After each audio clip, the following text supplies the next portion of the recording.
이스라엘 백성들이 가나안 땅에 이제 본격적으로 들어가서 가나안 땅을 정복하는 이제 이러한 과정에 있는데요.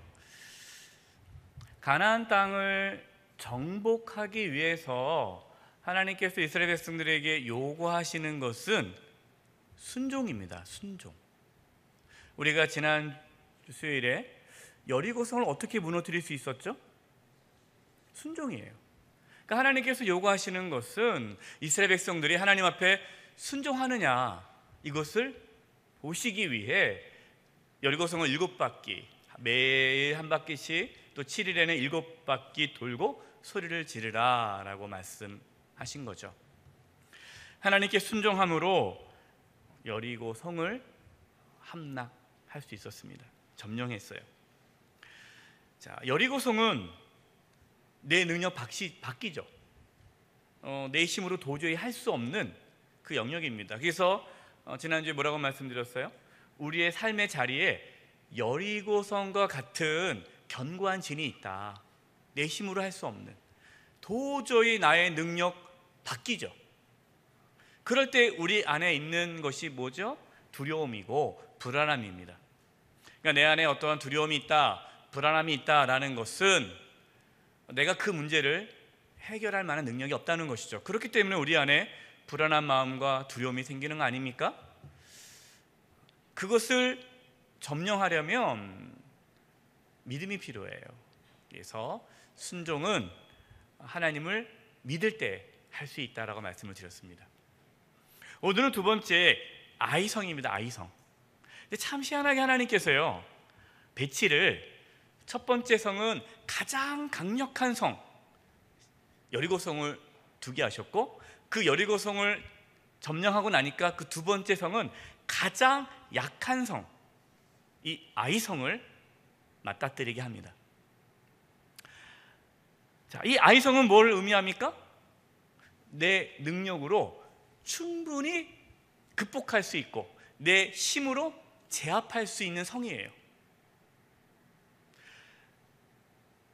여리고성은 내 능력 밖이기 때문에 내 안에 두려움과 염려와 근심이 있다면, 이 아이성은 내가 쉽게 점령할 수 있다라는 생각이 우리 마음 가운데 무엇을 심어다 줍니까? 교만함을 가져다 주는 거예요. 교만함. 하나님을 의지하지 않아요. 의지할 필요가 없죠. 왜냐하면 내가 쉽게 점령할 수 있기 때문에.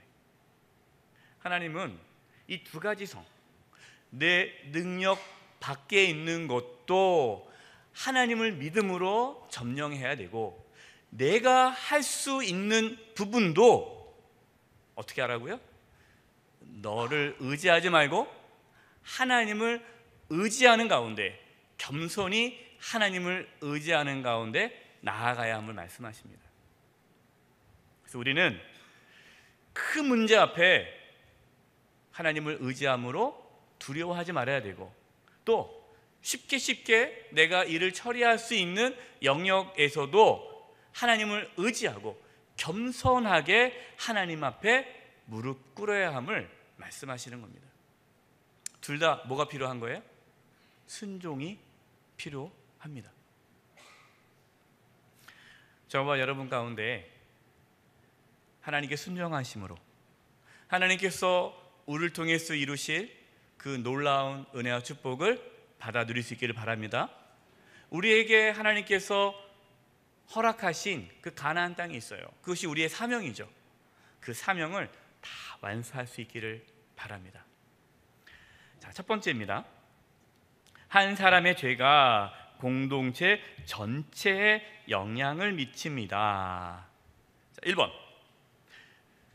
아이성을 정탐한 후에 어떤 마음을 갖게 되었습니까? 여호수아 7장 3절입니다. 같이 한번 읽어보겠습니다. 시작. 여호수아에게로 돌아와 그에게 이르되 백성을 다 올라가게 하지 말고 2-3천 명만 올라가서 아이를 치게 하소서. 그들은 소수이니 모든 백성을 그리로 보내어 수고롭게 하지 마소서 하므로. 아간이 여리고성을 함락했을 때 하나님께서 모든 그 살치물들을 가져가지 말고 하나님께 다 드리라고 했잖아요. 근데 아간이 숨겨놨잖아요. 그럼 그 죄가 있는 거예요. 근데 지금 이스라엘 백성들은, 여호수아는 지금 이스라엘 백성들이 아간이 범죄한 걸 모르는 거죠. 모르는 상태에서 뭘 지시하느냐? 아이성을 정탐하라고 시킵니다. 정탐에 왔어요. 정탐꾼들이 뭐라 얘기하냐면, 아이성은 너무나 작아요. 우리가 다 갈 필요도 없습니다. 수고할 필요도 없습니다. 그냥 2-3천 명만 보내줘도 충분히 점령할 수 있는 성읍입니다 라고 보고를 합니다.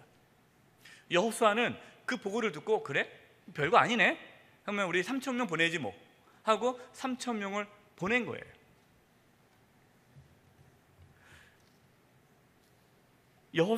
여호수아와 지금 이스라엘 백성들은 이 아이성을 점령하는 데 있어서 하나님께 물어봤을까요? 물어보지 않았을까요?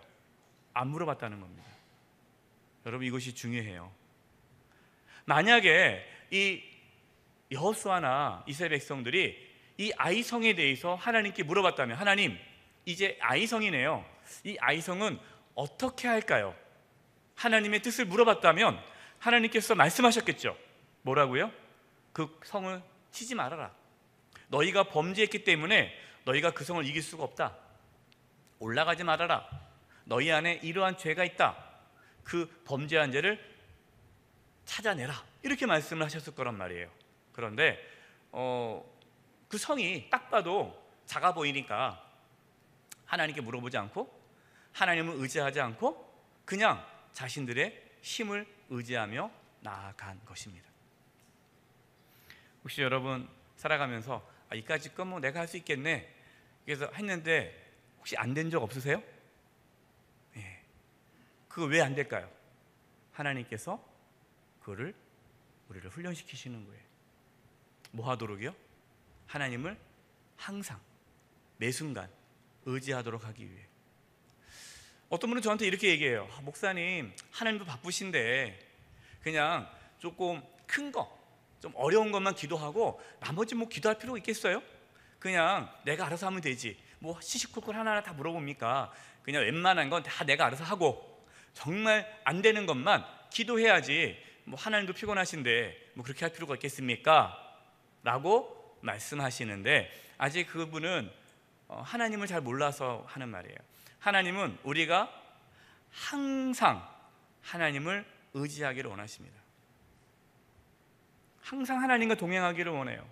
내가 작은 일을 하더라도 매 순간, 하나님, 내가 어떻게 하는 것이 하나님을 기쁘시게 하는 일일까요? 하나님, 어떻게 하면 좋겠습니까? 항상 하나님께 물어보고 하나님을 의지하고 하나님께 나아가는 삶을 살아가기를 하나님은 원하신다는 거죠.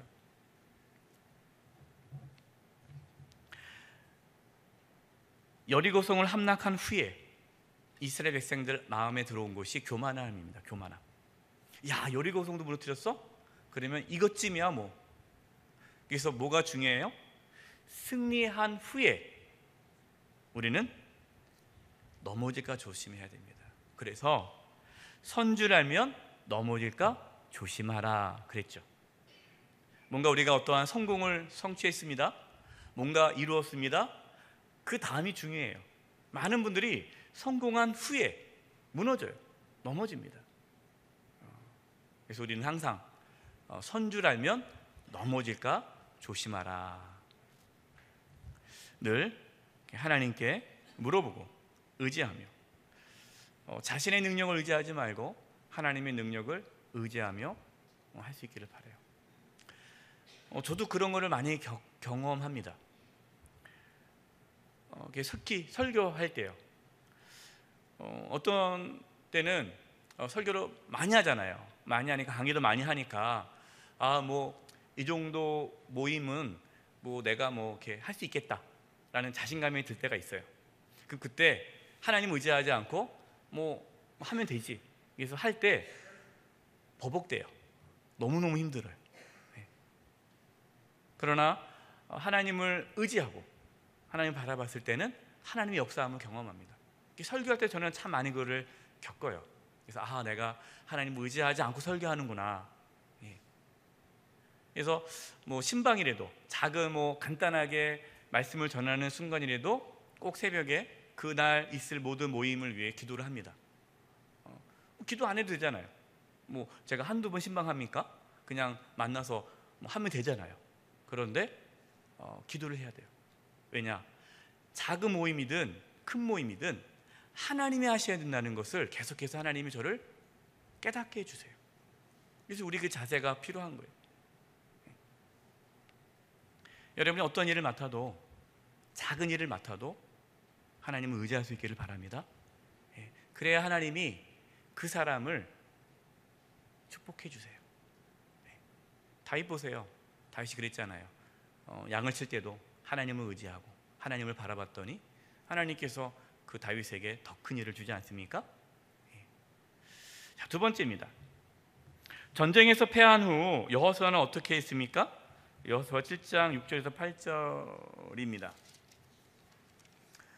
제가 볼게요. 6절에 여호수아가 옷을 찢고 이스라엘 장로들과 함께 여호와 궤 앞에 땅에 엎드려 머리에 티끌을 뒤집어 쓰고 저물도록 있다가, 자, 옷을 찢고 머리에 티끌을 뒤집어 쓰고는 보통 회개할 때 많이 하는 그러한 모습들이죠. 여호수아뿐만 아니라 이스라엘 장로들, 지도자들이 함께 하나님 앞에 회개하며 나아갔습니다.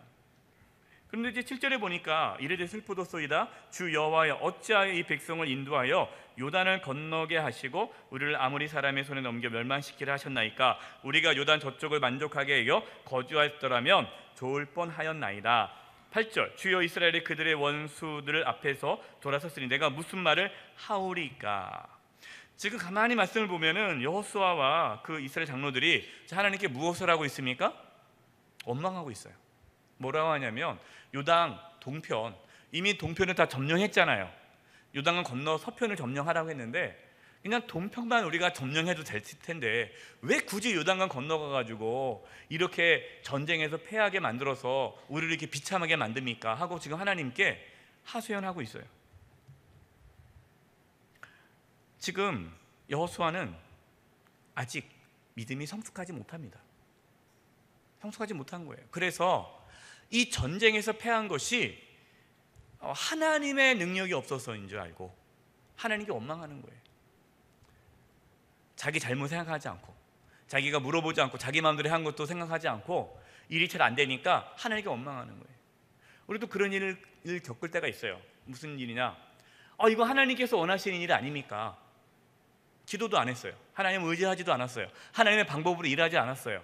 그러면서 이게 좋은 뜻이니까, 하나님의 교회에서 하는 모든 일이니까 잘 되겠지. 늘 얘기합니다. 늘 말씀드리는 것은 그 일이 중요하냐 중요하지 않느냐, 그보다 더 중요한 것은 그 일을 어떻게 우리가 행하느냐가 중요합니다. 하나님 교회에서 하는 일 다 중요하죠. 그럼 하나님 다 도와줘야 되잖아요. 그런데 하나님께서는 아무리 좋은 일을 할지라도 이 아이성 점령하는 거 하나님의 뜻이잖아요. 그런데 그걸 이루기 위해서는 끝까지 순종해야 되는 거예요.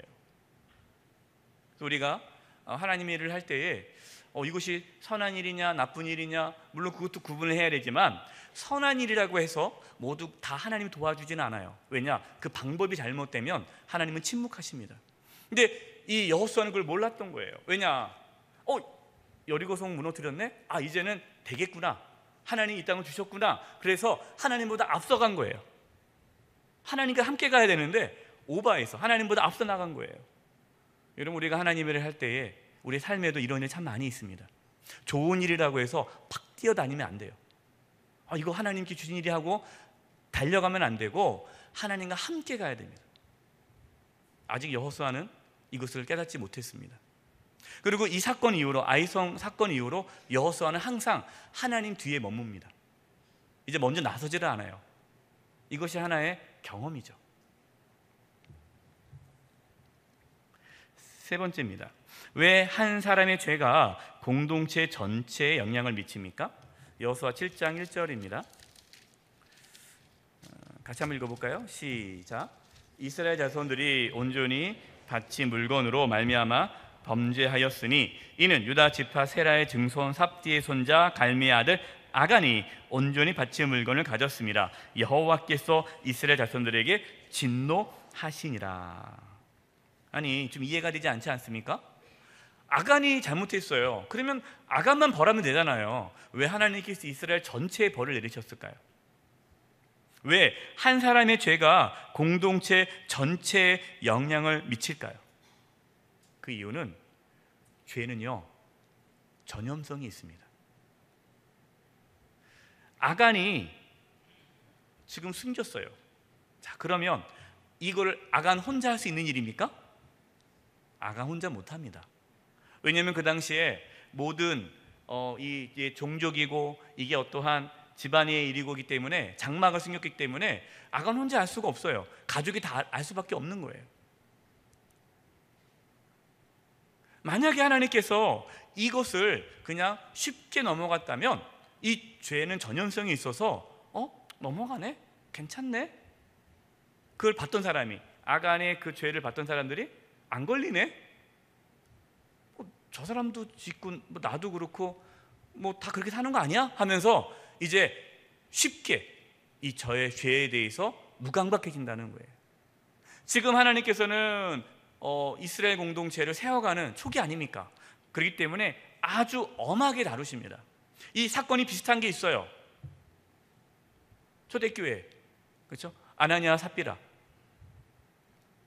범죄했을 때도 하나님께서 아주 엄하게 다스리지 않습니까? 그것이 왜냐하면 그 공동체의 죄가 확산될 수 있기 때문에 하나님께서 본보기로 죄에 대해서 엄하게 다스리시는 겁니다. 영적 질서가 중요한 거죠. 어떤 사람이 죄를 지며 그것이 다른 사람에게 전염됩니다. 그래서 교회도 마찬가지예요. 교회에서 막 헐뜯는 사람이 교회에 있잖아요.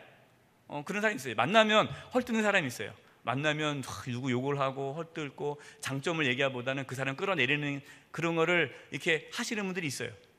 그럼 그런 분들이 교회 안에 들어오고 그분들이 있기 시작하면 어떻게 됩니까? 그것이 확산돼요. 왜냐?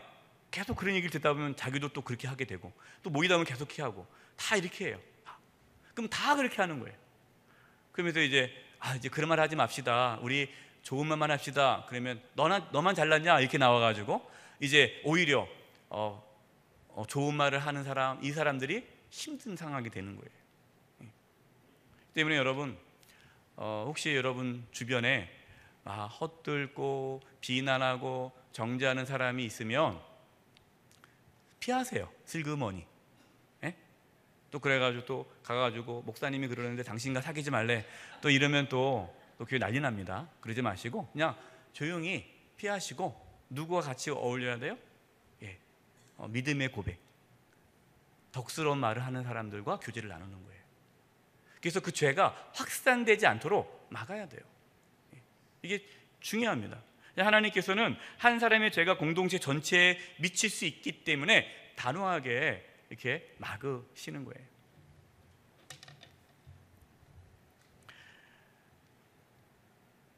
네 번째, 하나님께서는 아이성 전쟁에서 이기기 위해서 무엇을 하라고 하십니까?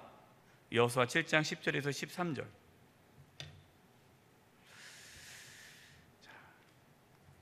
10절입니다. 여호와께서 여호수아에게 이르시되 일어나라, 어찌하여 이렇게 엎드렸느냐. 떼쓰지 말라는 거죠. 왜 엎드리냐, 왜 기도하냐. 기도해도 소용없다는 거예요. 왜 그럴까요? 죄를 지었으면 죄값을 치르라는 거죠. 그냥 대충 넘어갈 수 없다는 거예요.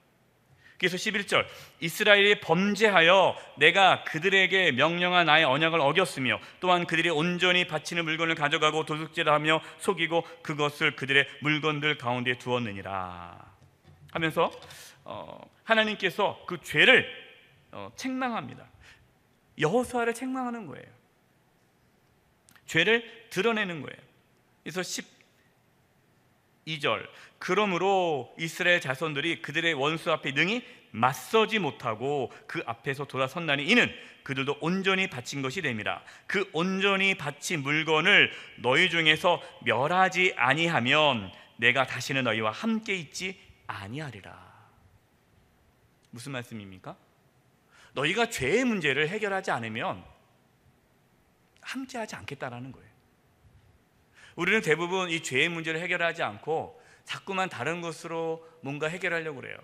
그러면 해결이 안 됩니다. 왜냐? 하나님이 함께하지 않기 때문이에요. 이스라엘 백성들이 아이성 전쟁에서 패한 이유가 뭡니까? 그들이 능력이 없어서 패했습니까? 아니에요. 하나님이 그들과 함께하지 않았기 때문에 패한 거예요. 그게 승리의 기준이에요. 승리하느냐 승리하지 못하느냐가 하나님이 함께하느냐 함께하지 않느냐죠. 왜 함께하지 않습니까? 죄 때문에. 하나님은 거룩한 분이에요. 그렇기 때문에 죄가 있으면 함께하지 않습니다.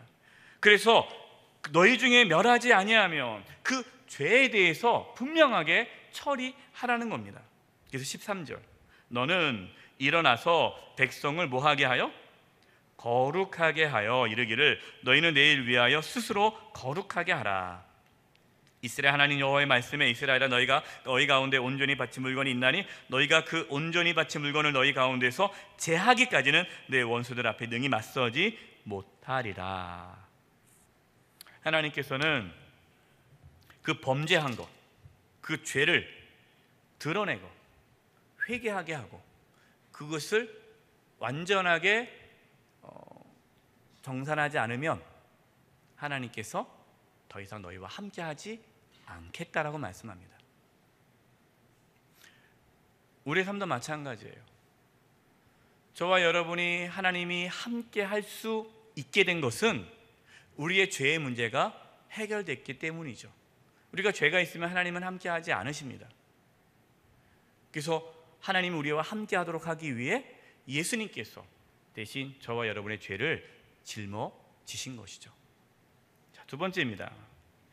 같이 한번 읽어보겠습니다. 2번 시작. 죄의 삭은 사망입니다. 예, 죄의 삭은 사망이에요. 그 죄를 지었으면 죽어야 돼요. 그래서 1번 하나님께서 뽑기를 통해서 아간의 죄를 드러내셨습니다. 우리는 죄를 숨길 수 있습니까? 자, 하나님께서 처음부터 아간을 지목하지 않죠. 딱 여호수아에게 누가 범죄했는지 아니? 아간이다. 딱 이렇게 말씀하지 않아요. 뽑기를 시작합니다. 처음에는 너희들 중에 범죄한 자가 있다라고 얘기를 하세요. 기회를 주는 거죠. 빨리 자수해라. 그 다음에 안 움직이니까 뽑기를 시작합니다. 지파. 또 지파 중에 여러 또 가문 있잖아요. 가문. 또 가문 중에 또 여러 가족 있잖아요. 점점 좁혀 들어가요. 하나님께서 왜 그렇게 하세요? 무슨 기회를 주는 거예요? 회개할 수 있는 기회를 주는 거예요. 이게 지금 우리의 삶도 마찬가지예요. 우리가 점점 하나님 앞에 서는 그날이 다가오는 겁니다. 그렇기 때문에 우리는 하나님 앞에 서는 그날 서기 전까지 하나님 앞에 온전한 회개를 해야 돼요. 그렇지 않으면 하나님의 심판이 임하게 되면 피할 수가 없는 거예요.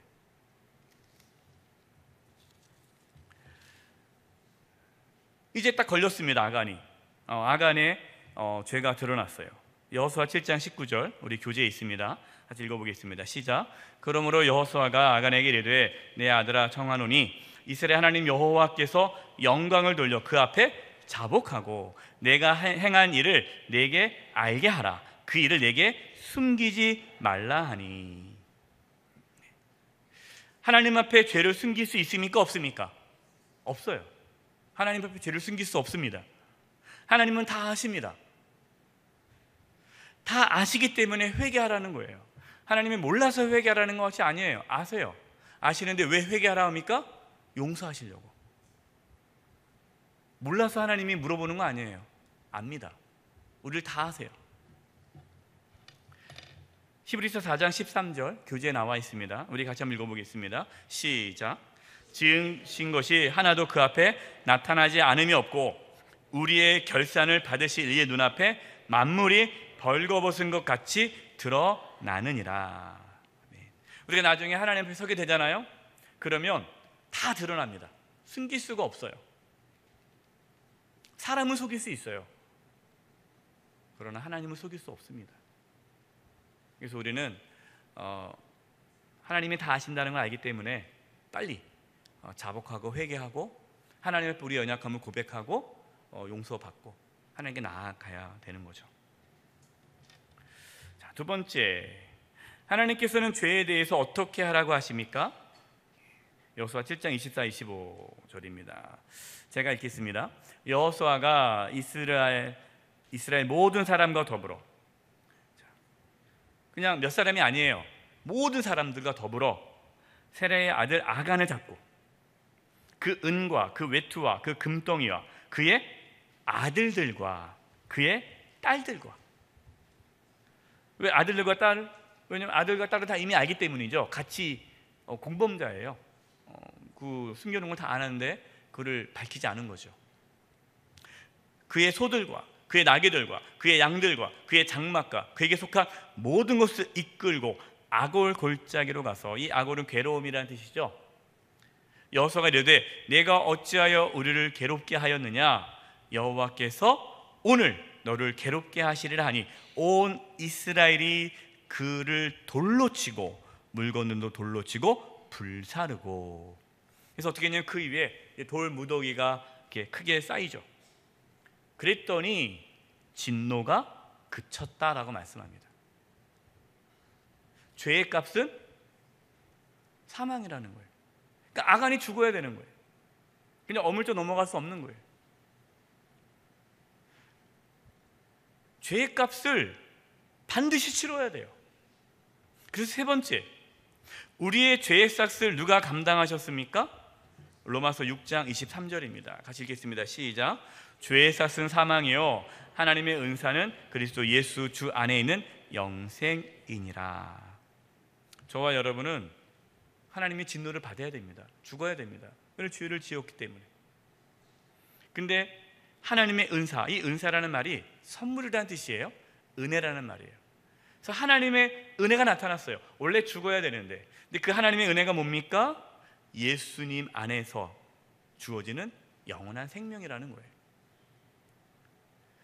우리가 받아야 할 하나님의 진노를 누가 대신 받았습니까? 예수님이 받으셨어요. 하나님의 진노가 사라진 것이 아닙니다. 하나님의 진노가 우리에게 부어졌어요. 우리에게 부어진 하나님의 진노를 누가 대신 받은 거예요? 예수님이 대신 받은 거예요. 그래서 우리는 공짜로 구원받은 거 아닙니다. 값을 치르고 구원을 받았어요. 예수님께서 대신 하나님의 진노를 받으셨습니다. 이것을 깨달아야 이것이 구원의 감격이 되는 거예요. 그래서 내가 하나님의 진노를 받아야 되는 죄인이라는 것을 깊이 경험해야 되죠. 내가 돌에 맞아 죽어야 되는 거예요. 내가 불사름을 당해야 되는 겁니다. 그런데 예수님께서 저와 여러분 대신 십자가에서 처참하게 죽으셨어요. 우리는 이것을 믿음으로 구원을 받고 죄사함을 받고 하나님의 자녀가 되어서 하나님이 함께하는 삶을 살아가게 되는 겁니다. 여러분, 이것이 없으면 우리가 이 십자가의 은혜, 우리가 예수님을 믿고 죄사함의 은혜를 받지 않으면 우리의 삶에 하나님이 함께할 수가 없어요. 그래서 제가 늘 말씀드립니다. 아무리 기도해도 소용없다는 거예요. 아무리 예배해도 소용이 없다는 거예요. 뭐가 안 되면 내가 진심으로 예수님을 믿지 않으면 내가 아무리 종교적인 활동을 한다고 해서 그것으로 하나님의 보호하심이 있을 수는 없어요. 안타까운 게 적지 않은 분들이 예수님을 인격적으로 아직 못 만났어요. 믿지 못했다는 거예요. 정말 십자가의 은혜를 경험하지 못했어요. 그리고 종교로 교회 나와서 11조 내면은, 교회 봉사하면, 기도하면, 예배드리면 하나님이 도와주지 않을까라는 이 막연한 기대로 가는 거예요. 마찬가지 똑같아요. 지금 죄를 져서 이 아이성을 이길 수가 없는 거 아닙니까? 근데 아무리 아이성 전쟁을 하면 뭐합니까? 안 되는 거예요. 하나님과 관계가 회복이 안 됐기 때문에. 그래서 중요한 것은 우리의 삶에 하나님 관계가 회복이 돼야 돼요. 하나님 관계는 어떻게 회복됩니까? 예수 그리스도를 통해서 회복되는 거예요. 그래서 우리의 삶에 여러 가지 문제가 있을 때 어디에 집중해야 돼요? 그 문제에 집중하는 것이 아니라 십자가, 예수 그리스도에 집중하는 거예요. 주님과의 관계를 다시 회복하는 겁니다. 하나님을 깊이 만나는 겁니다. 십자가의 은혜를 다시금 회복하는 거예요. 그러면 거기서부터 우리의 모든 문제가 풀리기 시작해요. 기억할 수 있기를 바랍니다. 하나님과의 관계가 회복하기 위해 힘쓸 수 있기를 바랍니다. 하나님께서 지금 그것을 말씀하시는 거죠. 세 번째, 죄의 문제를 해결하여 승리합니다. 기억하세요. 하나님께서 그냥 넘어가지 않으십니다. 자, 1번, 여호수아는 어떻게 변하였습니까? 여호수아 8장 1절입니다. 교재에 나와 있어요. 제가 읽어드릴게요. 여호와께서 여호수아에게 이르시되 두려워하지 말라, 놀라지 말라. 지금 여호수아가 뭐 하고 있다는 거예요? 두려워하고 놀라고 있어요. 어떤 마음을 갖고 있습니까? 겸손한 마음을 갖고 있는 거예요. 그전에는 아이성 앞에 교만한 마음이 있어서 뭐 저까지 거, 뭐 내가 할 수 있지 뭐 이렇게 생각을 했는데, 이제는 하나님께서 말씀하실 때까지는 움직이지를 않아요. 하나님을 의지하고 하나님의 말씀에 귀를 기울입니다. 먼저 나서지를 않아요. 그래서 가만히 있는 거예요. 두려워하면서. 하나님께서 말씀하는 겁니다. 두려워하지 말라, 놀라지 말라. 군사를 다 거느리고 일어나 아이로 올라가라. 하나님께서 말씀하셨어요. 근데 하나님께서 뭐라고 말씀합니까? 군사를 다 거느리고예요. 아까 우리가 봤어요. 아이성은 작은 성이기 때문에 다 올라갈 필요가 없다라고 했죠. 2,000~3,000명만 올라가도 된다고 그랬어요. 근데 지금 하나님께서 뭘 말씀하시는 거예요? 군사를 다 거느리고 일어나 올라가라. 또 하나님께서 뭘 요구하시는 겁니까? 순종이에요. 너희 생각을 내려놓으라는 거죠. 지금 내 생각은 뭐예요? 내 생각은 2,000명, 3,000명만 해도 충분하겠다라는 네 생각을 내려놔라. 내 말에 순종해라. 어떻게 보면은 비효율적이죠. 따질 수 있어요. 아이, 뭐 그렇게까지 할 필요 있습니까? 뭐 2,000~3,000명만 해도 충분한데. 하나님은 이게 뭐 효율성을 따지는 게 아니에요. 뭐 효율성 따져서 여리고성 뭐 돌라고 했습니까? 뭘 요구하는 거예요? 순종. 똑같아요. 아이성도 순종이에요. 하나님께서 계속 말씀하시는 것은 내 능력을 의지하지 말고 하나님을 의지하라는 거죠. 하나님을 의지하는 것은 순종이다. 순종하려면 믿으라.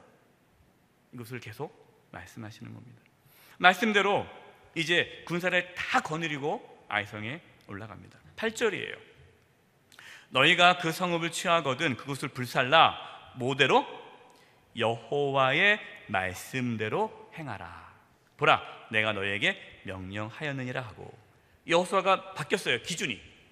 그전에는 기준이 뭐였어요? 어려운 것은 하나님께 의지해서 해결했고 어렵지 않은 것들은 내가 그냥 알아서 했단 말이에요. 근데 이제 기준이 바뀌었어요. 하나님의 말씀이 삶의 기준이 된 겁니다. 저와 여러분이 하나님의 말씀이 삶의 기준이 될 수 있기를 바랍니다. 그래서 우리는 하나님 말씀에 집중해야 돼요. 말씀을 들어야 돼요. 그래서 제가 이제 그런 얘기를 해요. 힘들고 어려운 가운데 있는 성도님들이 있으면 제가 뭐라고 하냐면 수요 사경의 말씀을 들으시라고 말씀을 드리고 새벽 말씀을 들으라고 그러고 주일 말씀을 들으라고 그러고 말씀을 가능한 많이 들으라고 합니다. 그럼 그렇게 순종하시는 분이 있고요. 순종하지 않은 분들이 있어요. 왜 순종하지 않아요? 바쁘니까, 힘드니까. 목사님 그럴 여유가 없다는 거예요. 그러면 계속 그게 꼬이는 거예요. 근데 순종하셔서 말씀에 집중하시는 분들이 나중에는 승리해요.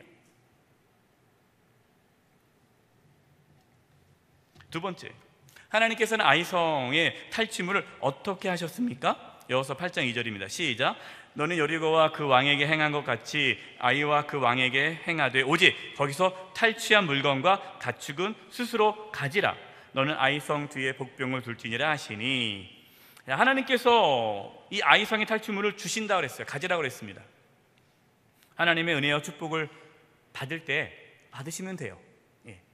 그것을 하나님께 줄 때 안 받고 아까 아간은 미리 탐을 낸 거 아니겠습니까? 그 욕심이죠.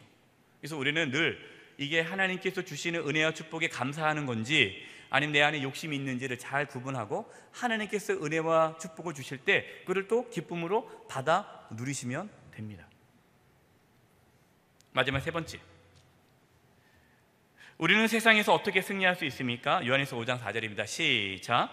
무릇 하나님께로부터 난 자마다 세상을 이기느니라. 세상을 이기는 승리는 이것이니 우리의 믿음이니라. 아멘. 이게 결론입니다. 지금 이스라엘 백성들이 가나안 땅을 정복할 수 있는 비결, 방법이 뭡니까? 믿음이에요. 믿음. 여기서 세상이 뭡니까? 하나님을 대적하는 모든 것들이죠. 이것이 세상이에요. 우리가 어떻게 세상을 이길 수 있어요? 믿음이 필요하다는 겁니다. 믿음은 무엇으로 나타납니까? 순종함으로 나타납니다. 우리에게 믿음이 있어야 돼요. 믿음이란 나의 능력을 의지하지 않고 하나님의 능력을 의지하는 것이 믿음이죠. 우리가 어떻게 구원을 받습니까? 믿음으로 구원을 받아요. 나의 선함을 의지하지 않고 하나님의 은혜와 사랑을 붙잡는 것, 이것이 믿음이고 이것으로 구원받는 거예요. 우리가 어떻게 승리하는 삶을 삽니까? 하나님의 선하심을 믿고 하나님을 의지할 때에 우리는 승리하는 삶을 살아갈 수 있습니다. 우리가 큰 문제 앞이든 작은 문제이든 우리가 어떠한 상황에 처해 있든 항상 겸손하게 하나님 말씀에 집중함으로 하나님께 순종함으로 우리 안에 승리하는 삶이 있기를 간절히 축원드립니다. 기도하겠습니다. 하나님 아버지, 저희들에게 믿음을 부어주셔서 하나님 말씀에 순종하며 나가게 도와주셔서 하나님께서 우리에게 주시는 그 가나안 땅 성취하는 삶을 살게 하여 주시옵소서. 예수님의 이름으로 기도드립니다. 아멘. 다 함께 찬송가 280장을 부르시겠습니다. 3절 부르실 때 다 함께 일어나서 찬양 드리시겠습니다.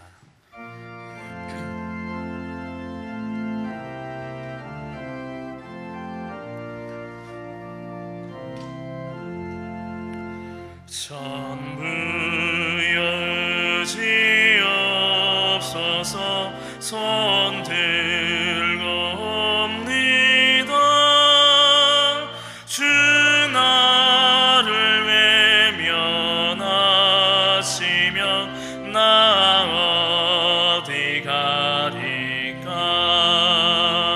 내 죄를 씻기 위하여 피 흘려 주시니 고되게 하는 마음으로 주 앞에 옵니다. 전부터 계신 주께서 영축을 죄인은 보혈로 구해 주시니 그 사랑 한없네. 내 죄를 씻기 위하여 피 흘려 주시니 고되게 하는 마음으로 주 앞에 옵니다.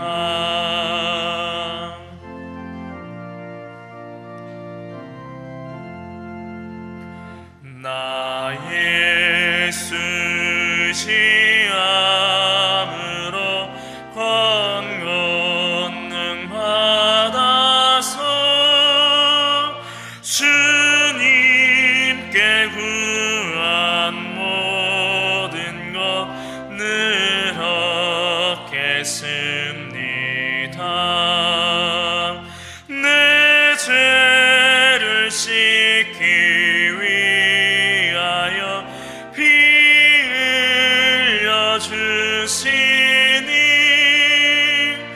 고되게 하는 마음으로 주 앞에 옵니다.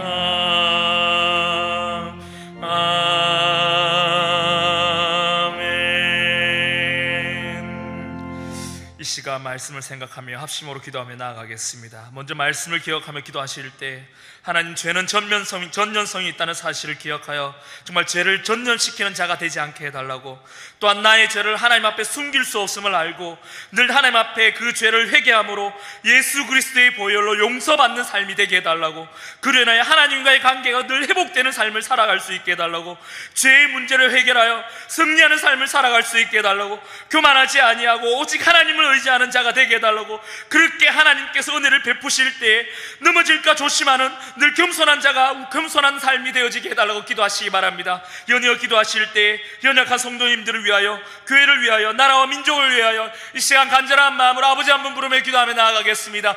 아버지, 사랑과 은혜의 말씀 아버지 참으로 감사를 드립니다. 오늘도 아버지 이 말씀을 통하여 아버지 우리의 삶을 깨닫게 하여 주시고 죄의 문제를 다시 한 번 더 고민하며 나아가게 하여 주시니 참으로 감사를 드립니다.